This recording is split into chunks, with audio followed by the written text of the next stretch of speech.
This is Lisa from Mobile Tech Review, and today we're going to look at a business tablet, but it has some appeal for those of you who are not business users. So no comparisons to the iPad. It's not supposed to replace the iPad. It does different stuff. It's a Windows 8.1 tablet from HP. It's called the HP ElitePad 1000 G2. We looked at the HP ElitePad 900 a little over a year ago, and there's a lot of improvement here. Higher resolution display, faster processor, and a digital pen that actually, well, is available and works, not vaporware. And we're going to look at it now along with a whole range of accessories.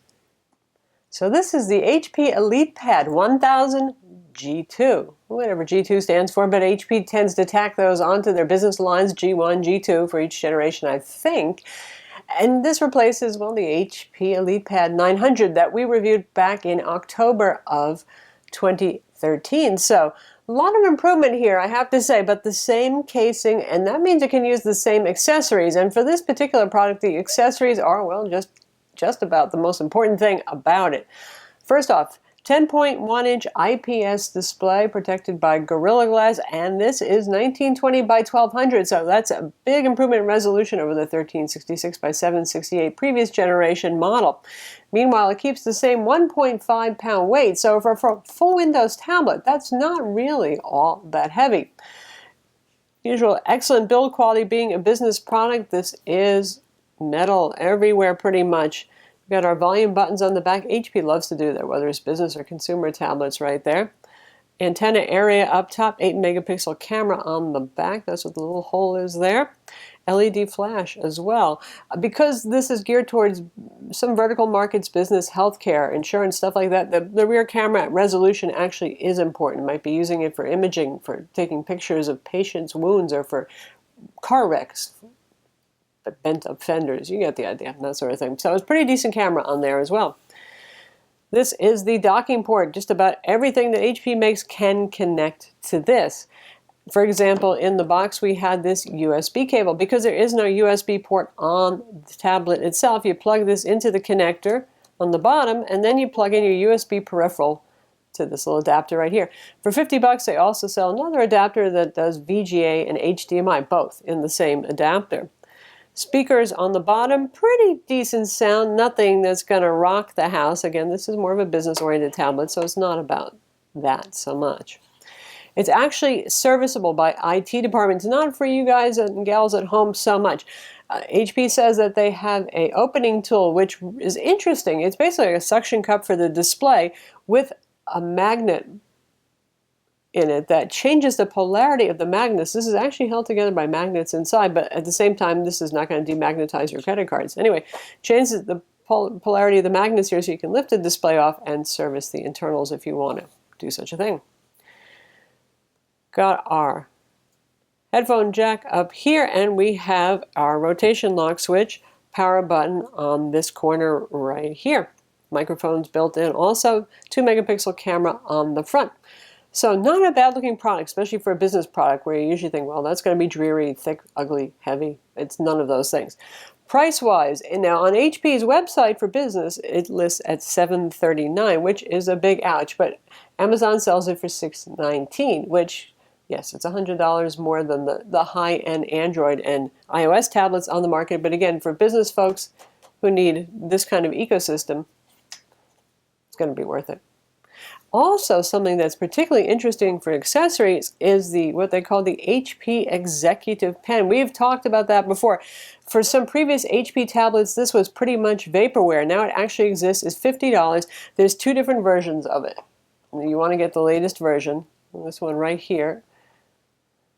And on the back, it's the F3G73UT Gen 2 pen. That's the one that you want here. Actually works really well. Now this has got to be the fattest pen I have ever seen. You can make all sorts of cigar jokes about that. It has a single button on here, but this is an actual active digitizer pen, not capacitive, anything like that. And it actually does a surprisingly good job. And we'll test it out for OneNote, even a little bit of drawing and art kind of work. Not bad for a newcomer Atmel pen right here. But what's inside this 9.2 millimeter thick tablet, i.e. it's pretty darn thin. Upgraded CPU as well. We have the 1.6 gigahertz Intel Atom Z3795. That's a Bay Trail quad-core 64-bit CPU. This is running Windows 8.1. 8.1 64-bit. In fact, hard to find Atom tablets where that's the case. Usually it's 32-bit. And it doesn't matter depending on the application you're using. 4 gigs of RAM, DDR3, that's better than the usual 2 gigs that we see with, well, Intel Atom tablets, generally speaking. 64 gigs of storage, that's eMMC style. It's not an SSD. That's a limitation of the Atom platform currently. 64 gigs is not a lot of space. Again, this is geared towards business where you're only going to put on the programs you need, not every program you've ever owned or your whole video library. But that said, for consumers, too, who are looking at this for a secondary device, you know, it's enough for the core applications you're going to install there. There is a micro SD card slot as well to expand for media kinds of storage. The tablet has passed Mil-spec test 810G for dust and moisture resistance. Again, good for business, good for government users, and for any of you who go out and work or play in, well, harsh environments. Dual band Wi-Fi 802.11n, Bluetooth 4.0 as well. Battery, this is a 2-cell 30-watt-hour battery. That's up from the 25-watt-hour battery in the previous generation model. Of course, this has a faster CPU, quad-core versus dual-core Atom, and a higher resolution display, so that evens out battery life. We're still talking about 8 hours for the tablet itself or so. I know HP claims more, like most manufacturers do, but there are battery jackets. Of course there are, because there's a jacket for everything with this product. In fact, let's talk about the jackets some more and the other accessories. First up, we have the productivity jacket, which is a rubbery, rugged, friendly kind of thing that looks almost like an HP laptop on the back side here with the written out HP logo, Hewlett-Packard. 2 USB 2.0 ports. This is an Atom, so we're talking USB 2.0, full-size SD card slot, and this is the dock connector, so you can plug in charger, etc., any of the accessories that work with this guy right here. So it's not just a, you know, super rugged jacket with rubbery feet here, because there are actually just cases, covers, those kind of things too, in addition to the battery case. This one has a keyboard built in as well, with a nice kind of really sturdy, you know, it doesn't feel like your cheesy, I found it in the Best Buy reject bin keyboard for an iPad or something like that. This one is sturdy. It has 3 different location points right here. And we drop the laptop as it suddenly becomes inside.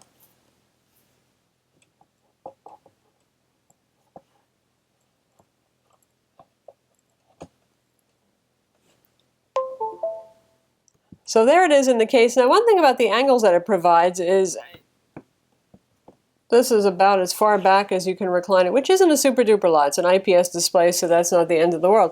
And you have, well, it's a 10-inch product, so you're not going to get that wide a keyboard, but it's really actually a very nice tactile island-style keyboard. No backlighting here, sorry about that. So a bit small for those of you who have big fingers, but other than that, very, very surprisingly usable. Function row up top, everything's pretty normal. Oversized enter key, oversized backspace key, oversized cap locks key, arrow keys over here. Not bad at all. Now, this is an Intel Atom tablet. In terms of will this be your laptop, only if your requirements are pretty specific and pretty lightweight. Screen is really sharp. And this is IE here, which always behaves nicely and uses less resources than something like Chrome. And if it's a business laptop, probably they're going to be spec'd on IE anyway, and not Chrome for what they've got installed. Chrome does use more memory. It creates more processor heat. It's not the greatest choice for the Intel Atom. Although this isn't super duper high resolution, and Chrome has the most challenges with high DPI displays. Anyway, this is certainly fast enough for any of the Metro applications right here. So here we've got the built-in Microsoft Newsreader. Everything looks lovely on this. Certainly the screen is very sharp. Easy to use. But what about for those of you who want to do productivity on the desktop? Regular IE here, working just fine. How about something like Windows Journal for those of you who want to take notes? So here we are in Windows Journal, and I'm writing away using the Atmel pen.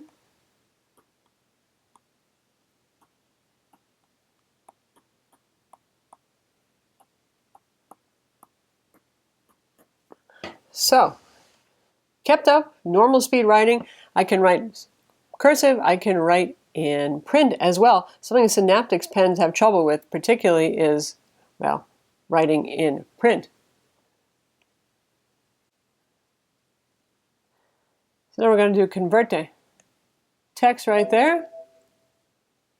And it actually did a pretty good job right there. It wasn't too sure about the little funny mark I made underneath, and it wanted to turn into a plus sign, but recognition speed is just fine here. It's perfectly adequate. This is not a machine for software development. This is not a machine for you people who want to edit full HD video day in, day out. You can do some light image editing. You can juggle 2 or 3 decent applications. I mean, like MS Office, maybe you got Photoshop running, something like that, a database application together thanks to the 4 gigs of RAM, but that is about it. Don't expect to have 10 tabs open in Chrome, be editing 1080p video while working in Eclipse. That's not what this is meant for. Now, for those of you who are interested in art, this is Autodesk Sketchbook we're testing out right here, the latest version, and we got actual pressure sensitivity. I have light lines I'm making, and I'm doing heavy lines. Obvious difference right there. It's keeping up very nicely with the ink stroke. This really is a very good active pen implementation right here. So for those of you who are into art and you want something, you know, with 10-inch size and you want 4 gigs of RAM, particularly for those of you who multitask a little bit more, the quad-core Atom CPU, this is pretty compelling, and it's not priced so differently from what the Lenovo ThinkPad 10 was when it came out tablet. Not so bad at all. Now, there is no WinTab driver for this, so anything that uses the modern Windows Ink API is going to work. If you're using a program that requires WinTab, there are no WinTab drivers for the Atmel pen right here. Ships with a compact, but not super duper compact, really. Look at the size of this thing. It's about as big as some ASUS Ultrabook chargers. 10 watt, 2 amp charger right here. Lots of cord on it. That part is nice, so you're not going to have to sit within 3 feet of the wall. You've got more leeway there. Now, if you go for the dock option, you get a kind of laptop style charger. Right here we have lots of cord, a little brick one. Provides more power in part because you got a lot more ports to power up here. This is the dock accessory. So the nice weighted rubbery coated dock is $119. Obviously, this is where you drop the tablet in. We got 2 USB 2.0 ports here. We have audio line out. On this side, 2 more USB ports. So you got a total of 4 on this. Lock slot. On the back, HDMI full-size and VGA. Also, we have Ethernet here, and obviously this is where the charger plugs in on the back. And to drop it in, works like so. Pretty easy. Now, does this have the power to be your desktop machine? Really, again, it depends on what you do. If you're just doing light work in MS Office, your company's database, that sort of thing, it's fine. Social networking, email, web browsing, you can play 1080p video on this from Netflix or YouTube, any place you want. Not a problem. If you need to do more than that, though, well, you need more than a 10-inch tablet. In terms of actual performance benchmark numbers, PC Mark 7, 2680, which is a good score, actually, as Windows Atom tablets go. It is about just a little bit better than half of what an Ultrabook with an Intel Core i5 would score. Same goes for PC Mark Home, where it scored 1504. Actually, that's a reasonably decent score. We see around 2400 sometimes for Ultrabooks with the Core i5. Geekbench 3, the 64-bit test, since we have 64-bit Windows installed here, 1009. The multi-core test, 3094. W Prime at computed pi in 26.6 seconds. And when we've seen some Intel Atom tablets, even the quad-core ones, that take as long as 34 seconds. So 26 seconds is actually pretty darn good. Your faster Ultrabooks can be around 15 or so seconds to compute pi. Since it's an Intel Atom, it is fanless. It also doesn't get very hot. Now we're going to do a little consumer kind of testing right here.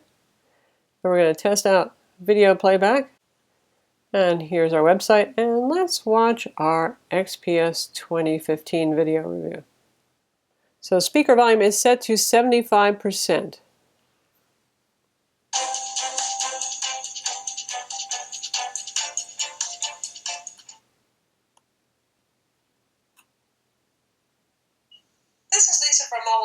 And exciting times. It's nice when we see laptops and Ultrabooks actually evolve for the better. This is the 2015 Dell.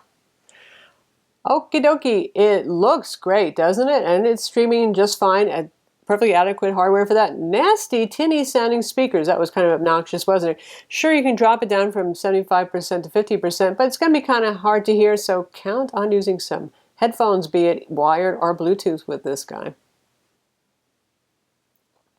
So that's the HP ElitePad 1000 G2. It is available now. Again, a business-focused product, but honestly, in terms of durability, good pen support right here, a nice 1080p display, reasonable performance for an Intel Atom, and a host of accessories for those of you who need it. It definitely has its place in the market.